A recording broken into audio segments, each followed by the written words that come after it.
ঝিনাইদহ ৪ আসনে বিএনপির প্রার্থী হচ্ছেন গণ অধিকার পরিষদের কেন্দ্রীয় সাধারণ সম্পাদক রাশেদ খান। মঙ্গলবার দিবাগত রাত ২টা ১৬ মিনিটে মুঠোফোনে রাশেদ খান প্রতিবেদককে বিষয়টি নিশ্চিত করেছেন। রাশেদ খান বলেন, মঙ্গলবার রাতে গুলশানে বিএনপির অফিসে আলোচনা হয়েছে। সেখানে বিএনপির স্থায়ী কমিটির সদস্য সালাউদ্দিন আহমেদ, খুলনা বিভাগীয় ভারপ্রাপ্ত সাংগঠনিক সম্পাদক আনিন্দ ইসলাম অমিত, ঝিনাইদহ জেলা বিএনপির সভাপতি এম.এ. মাজিদ উপস্থিত ছিলেন। সেই আলোচনায় তিনি ঝিনাইদহ ৪ আসনে বিএনপির প্রার্থী হচ্ছেন এটি জানানো হয়েছে।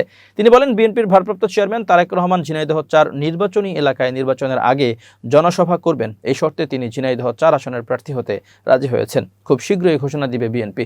বিএনপির প্রার্থী হলে গণ অধিকার পরিষদে থাকছেন কিনা এমন প্রশ্নের জবাবে রাশেদ খান বলেন, হ্যাঁ, সবই থাকবো, আল্লাহ ভরসা। রাশেদ খানের বাড়ি ঝিনাইদহ সদর উপজেলার মুরারিদহ গ্রামে। সে ওই গ্রামের নবে বিশ্বাসের ছেলে। তিনি গণ অধিকার পরিষদের কেন্দ্রীয় সাধারণ সম্পাদক হিসেবে দায়িত্ব পালন করছেন। এদিকে এ খবর জানাজানি হলে ক্ষোভ প্রকাশ করেছে বিএনপির নেতাকর্মীরা। তারা এই আসনের বিএনপির কাউকে মনোনয়ন দেওয়ার দাবি জানান। এখন পর্যন্ত ঝিনাইদহের ৪টি সংসদীয় আসনের মাত্র একটিতে বিএনপির প্রার্থীর নাম প্রকাশ করা হলেও বাকি 3টিতে প্রার্থীর নাম ঘোষণা করেনি বিএনপি।